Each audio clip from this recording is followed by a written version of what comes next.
Y hoy esa misma voz surge no desde un púlpito frío ni desde un templo de piedra, sino desde el corazón ardiente de Dios, llamando a cada alma que aún respira, a cada espíritu que aún puede despertarse, a cada creyente que ha confundido movimiento con vida y ruido con fe.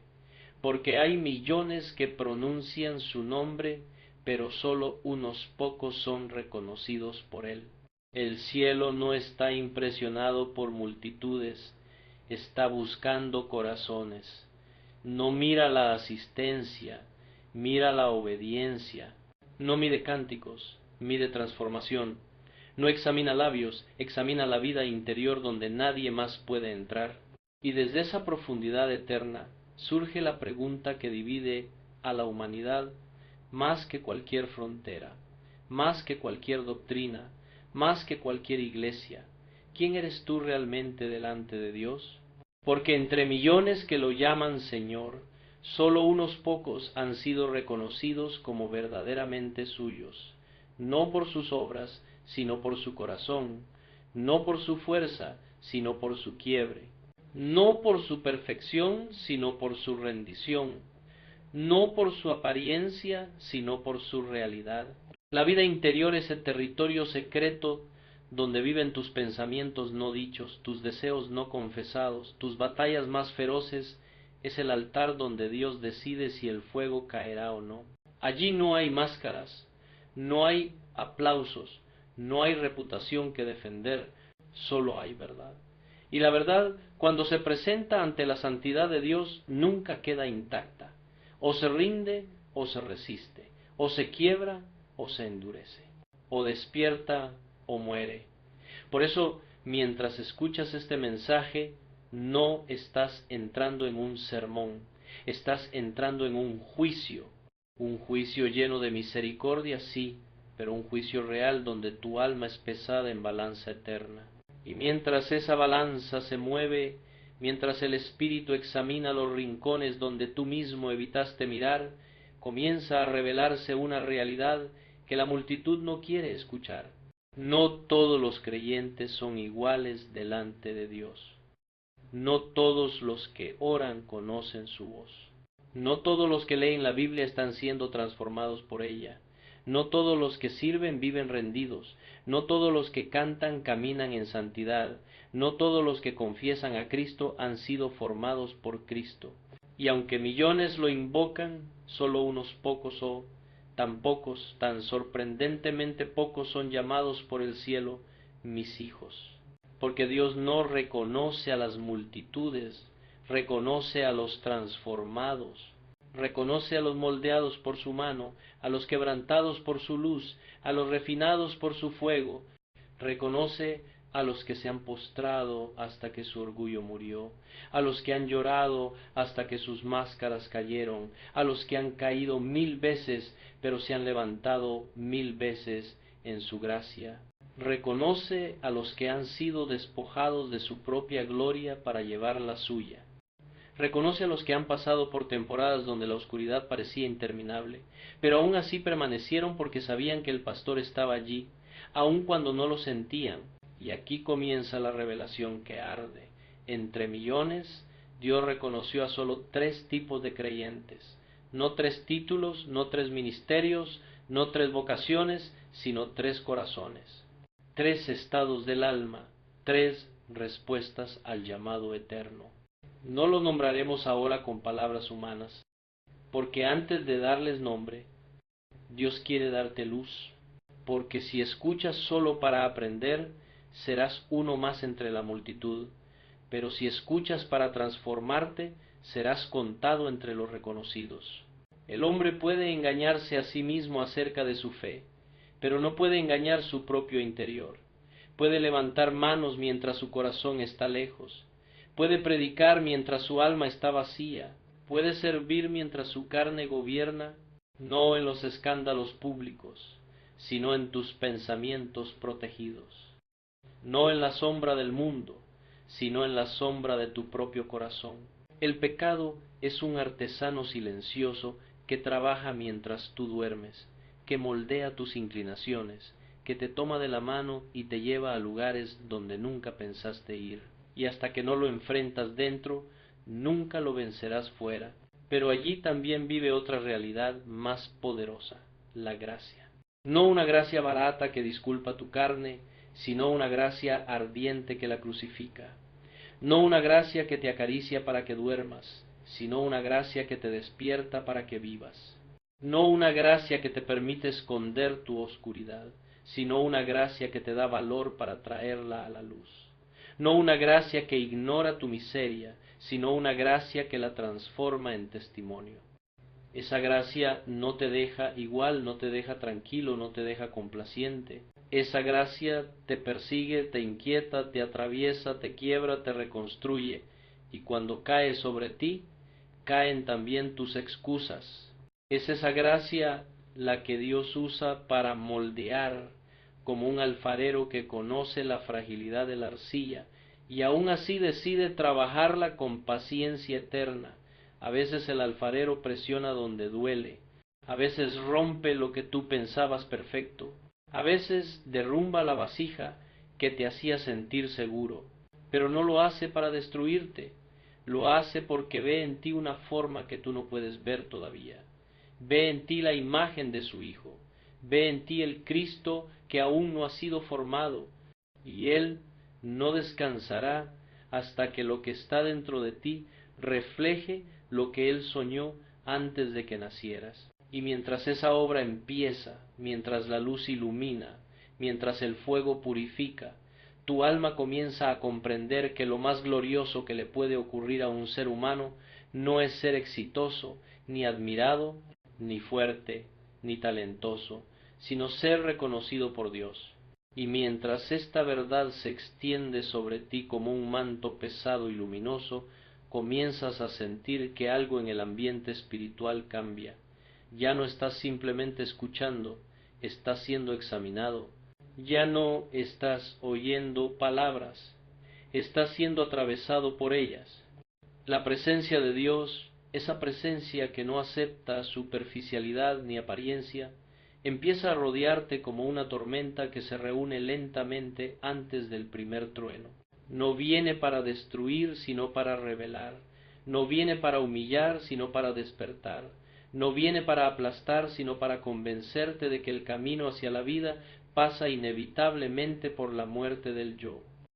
Y mientras ese viento santo se mueve, la pregunta que parecía dirigida al mundo, ahora cae directamente sobre ti. ¿Eres uno de los 3 que Dios reconoce entre millones? ¿O eres uno de los millones que Dios nunca llegó a reconocer? No lo respondas con tu mente. La mente miente para protegerte. Respóndelo con tu espíritu, porque tu espíritu no sabe mentir delante de Dios. Allí, en ese lugar profundo donde las palabras humanas no llegan, donde sólo el espíritu habla y el alma escucha, allí está el verdadero diagnóstico de tu eternidad. Porque aunque el mundo te llame creyente, aunque tus amigos te llamen espiritualmente fuerte, aunque tú mismo hayas aprendido a felicitarte por tu fe, Dios no mira etiquetas, Él mira fruto, mira obediencia, mira la dirección de tu caminar, mira qué voz gobierna tu interior, mira si tu alma se ha rendido a su formación o si aún pelea para preservar su propia forma. Y allí, entre esa evaluación divina, comienza a revelarse el primer tipo de creyente reconocido por Dios, aquel cuyo corazón ha aprendido a morir antes de vivir. Pero antes de describirlos, antes de darles nombre, antes de levantar el velo completamente, Dios te lleva a un lugar más profundo, la vida interior. Allí se esconde tu verdadero amor, tu verdadero ídolo, tu verdadero rey. El pecado, ese enemigo silencioso, no se revela primero en acciones, sino en inclinaciones. Antes de ponerse en tus manos, se esconde en tu espíritu. Antes de gobernar tu conducta, gobierna tu voluntad. Antes de destruirte, te convence. El pecado te susurra, no con gritos, sino con pequeñas concesiones. Nadie lo sabrá, no es tan grave, Dios entiende, puedes controlarlo, otro día cambiarás. Y mientras te repite esas palabras, va tomando el trono interior, ese trono donde debería reinar Cristo. Allí, en ese trono, es donde se decide si eres de los millones que se engañan o de los pocos que son reconocidos. Pero la gracia, esa gracia que arde, que sacude, que levanta, entra sin pedir permiso en ese espacio. No entra tímidamente, entra como luz entrando en una tumba. No entra para observar, entra para transformar. Y cuando la gracia toca lo que escondías, no te deja huir, te obliga a enfrentar la realidad de ti mismo. Te muestra que tu mayor enemigo no es el diablo, no es el mundo, no es la tentación. Tu mayor enemigo es el yo no crucificado, ese yo que quiere ser rey, ese yo que quiere decidir lo que es bueno y lo que no, ese yo que negocia con Dios, que escoge qué obedecer y qué ignorar, ese yo que necesita morir para que Cristo viva. Y aquí, en este choque entre pecado y gracia, entre oscuridad y luz, entre orgullo y rendición, comienzas a comprender el primer secreto de los creyentes reconocidos por Dios. Han permitido que Dios los quiebre. No se defendieron, no corrieron, no justificaron, no negociaron, se postraron, se entregaron, se dejaron moldear hasta que sus huesos espirituales aprendieron a inclinarse. Y mientras tú los mirabas desde afuera y pensabas que eran fuertes, ellos sabían que la fuerza que veías no era de ellos, sino del fuego que Dios había encendido en lo más íntimo. El segundo tipo de creyente reconocido por Dios no es el perfecto, sino el perseverante. El que sigue caminando aunque la noche sea larga, el que sigue creyendo cuando sus emociones se han apagado, el que sigue obedeciendo cuando su carne grita, el que sigue confiando cuando Dios guarda silencio, el que sigue llorando en secreto pero se levanta en lo público porque sabe que su fe no depende de su estabilidad emocional, sino de la fidelidad eterna del Padre. Este es el creyente que ha aprendido que la fe no se mide por la ausencia de duda, sino por la decisión de avanzar incluso con duda. Y mientras el mundo lo subestima, Dios lo aplaude. Mientras la multitud lo ignora, el cielo lo reconoce. Pero hay un tercer creyente, uno tan raro que la Escritura lo describe como tesoro, como remanente, como primicia. Es el creyente en quien Cristo ha sido formado, no parcialmente, no emocionalmente, sino realmente. En Él no solo se ven obras, se ve carácter, no solo se ven dones, se ve fruto, no solo se escucha un mensaje, se percibe un espíritu diferente. Ese creyente no vive ya de sí mismo, vive de Cristo. Sus palabras llevan peso porque nacen de quebranto. Sus pasos llevan luz porque han caminado por el valle de sombra. Su vida lleva huellas de fuego porque ha pasado por hornos donde otros habrían huido. Y cuando Dios lo mira, dice lo que dijo de su Hijo en el Jordán: Este es mío, en él tengo complacencia. Pero antes de poder reconocer a estos tres, antes de poder ver sus rostros en este río profético que fluye sobre ti, Dios vuelve a susurrarte una verdad personal. No todos los creyentes llegan allí, pero todos están llamados a hacerlo. Y tú, si tú no estás escuchando estas palabras por accidente, el Espíritu no habla en vano, el cielo no convoca al azar, esta llama no cae sobre corazones indiferentes, cae sobre aquellos a quienes Dios está llamando a salir de la multitud. Y mientras esa llama te toca, mientras la luz comienza a revelar no lo que temes, sino lo que necesitas ver, la presencia de Dios pregunta otra vez, más suave pero más profunda que antes: ¿quieres ser uno de los reconocidos? No admirado, no famoso, no espiritual a los ojos del mundo, sino reconocido por Dios entre millones. Y la eternidad aguarda tu respuesta. La presencia de Dios no entra como brisa, entra como un océano que avanza, llenando cada rincón de tu alma, empujando hacia la superficie todo lo que has escondido, todo lo que has temido, todo lo que has sostenido durante demasiado tiempo. Y en ese movimiento sagrado no hay condenación, solo verdad. Y la verdad, cuando es pronunciada por Dios, no destruye, libera. Porque antes de mostrarte a los 3 creyentes que fueron reconocidos por Dios entre millones, Dios quiere mostrarte algo más profundo, el tipo de alma que Él nunca podrá negar. No un alma perfecta, sino un alma abierta. No un alma fuerte, sino un alma sincera. No un alma victoriosa, sino un alma rendida. La rendición, ese acto que la carne odia, que el orgullo desprecia, que el mundo ridiculiza, es la llave del reino. No puede ser reconocido mientras sigues sosteniendo lo que Dios te pidió entregar. No puede ser transformado mientras sigues protegiendo lo que Dios quiere quebrar. No puede ser moldeado mientras sigues endurecido por dentro. Y aquí, entre esta tensión sagrada, entre tu deseo de Dios y tu miedo a la exposición, aparece la sombra de un primer creyente, no con nombre, sino con esencia. Es el creyente cuyo corazón aprendió a romperse correctamente, no ante el fracaso, no ante la vergüenza, no ante la opinión de los hombres, sino ante la santidad de Dios. Este creyente no se justifica, no se esconde, no negocia, se derrite. Cuando Dios habla, calla. Cuando Dios toca, tiembla. Cuando Dios revela, confiesa. Cuando Dios llama, corre. Su quebranto no es debilidad humana, es poder divino, porque el corazón quebrantado es la tierra donde Dios planta su gloria. Es la vasija que Él no desprecia, es el altar donde Él derrama fuego. Era uno entre millones, pero Dios lo reconoció, no por su brillo, sino por su quebranto, no por su influencia, sino por su humildad, no por su elocuencia, sino por su silencio cuando el Espíritu lo confrontaba. Ese creyente no se defendía, se entregaba. Y Dios dijo: este es mío. Y mientras su figura se desvanece en el río de revelación, aparece un segundo creyente, diferente, pero igualmente marcado por algo que sólo el cielo podía ver.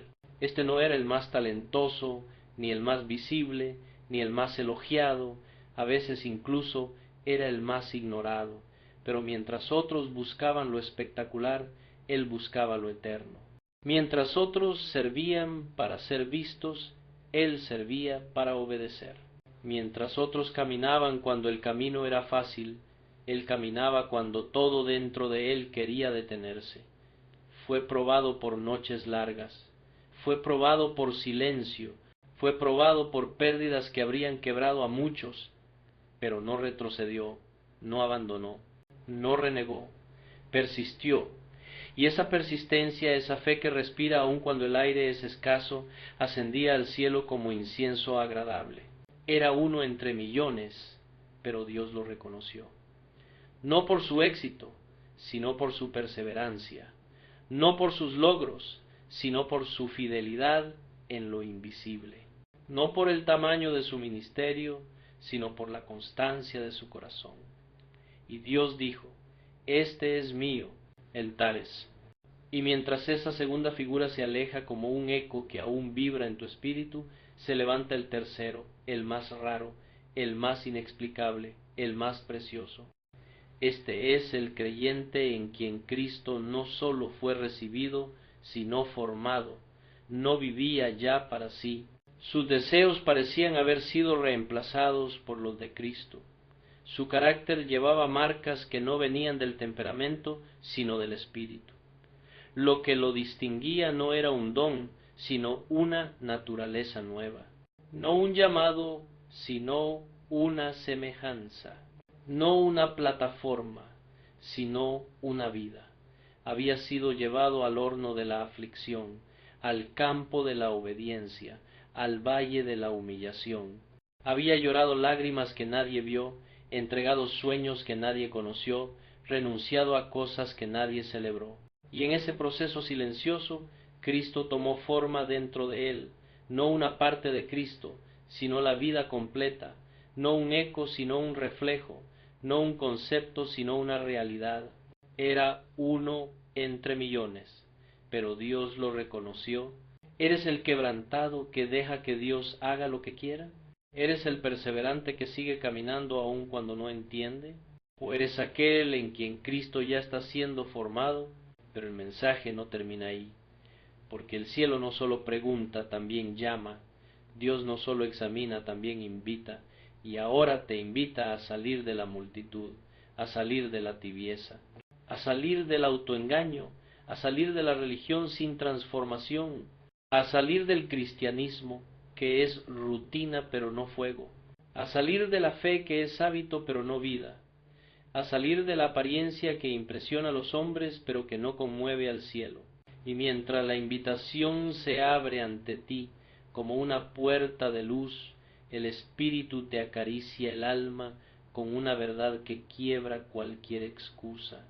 No naciste para ser uno más entre millones. Naciste para ser uno de los reconocidos de Dios.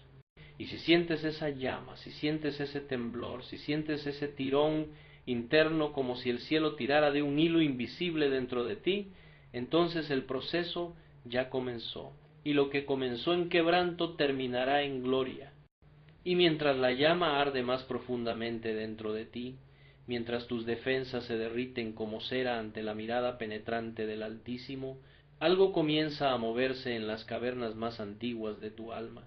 No es emoción, no es inspiración, no es simple conmoción espiritual, es nacimiento. Un nacimiento que no comienza con júbilo sino con temblor. Un nacimiento que no llega con aplausos, sino con quebranto. Un nacimiento que no empieza con luz, sino con la admisión humilde de que has vivido más tiempo del que quieres recordar en sombras. Y aún así, en ese reconocimiento no hay condenación, hay invitación, porque Dios no revela tu oscuridad para repudiarte, sino para transformarte. Y mientras esa transformación germina como semilla en tierra recién abierta, el Espíritu Santo te muestra algo que el mundo nunca entenderá. La gloria de Dios solo desciende sobre el altar donde algo ha muerto.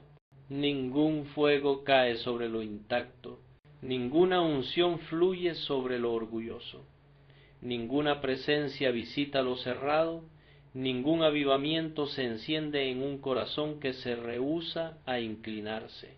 Y por eso, antes de que pueda ser contado entre los reconocidos de Dios, debes permitir que algo en ti muera aquí, ahora, en este terreno sagrado que el cielo ha abierto dentro de tu propio pecho. Porque lo que te separa de la plenitud no es la falta de conocimiento, es la falta de entrega, no es la falta de oración, es la falta de honestidad en la oración. No es la falta de Biblia, es la falta de obediencia a la Biblia. No es la ausencia de experiencias espirituales, es la ausencia de Cristo formado dentro de ti. Y mientras esta revelación cae sobre tu espíritu como una nube espesa de gloria, comienzas a sentir la distancia entre lo que has sido y lo que estás llamado a ser, y esa distancia pesa. Es una distancia que sólo el Espíritu puede acortar, una distancia que se cierra no con esfuerzo, sino con rendición.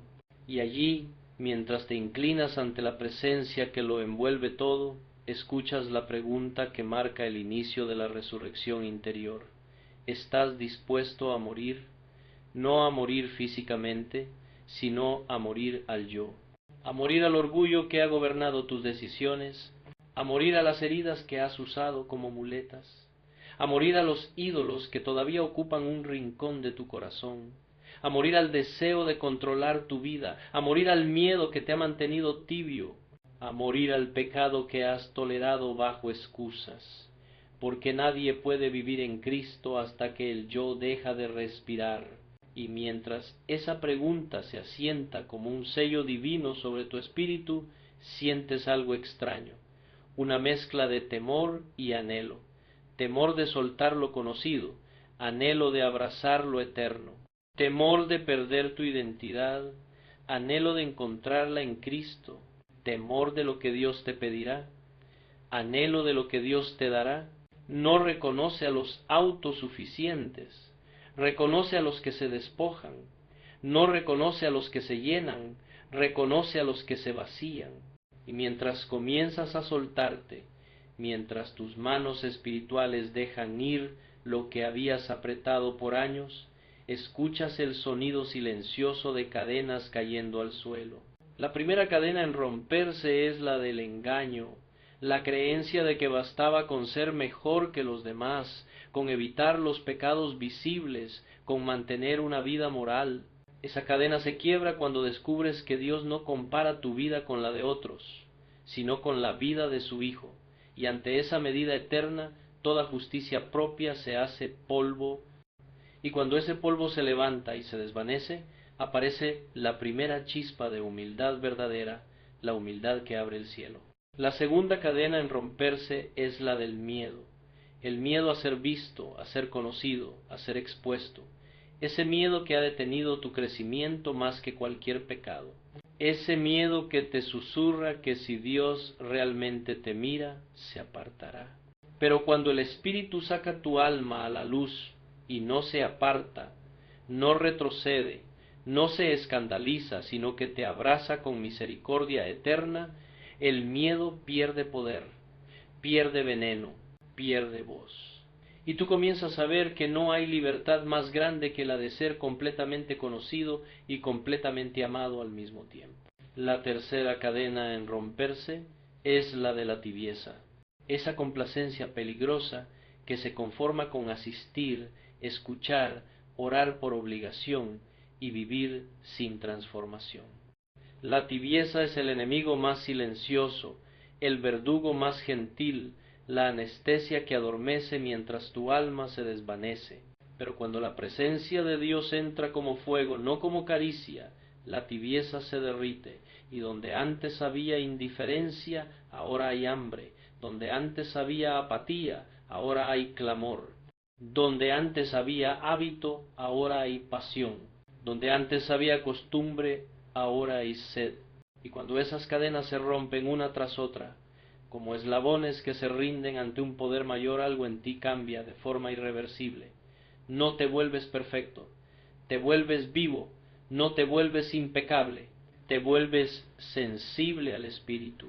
No te vuelves santo en un día, te vuelves moldeable en las manos del alfarero, y entonces por primera vez empiezas a comprender lo que significa realmente ser de los reconocidos por Dios.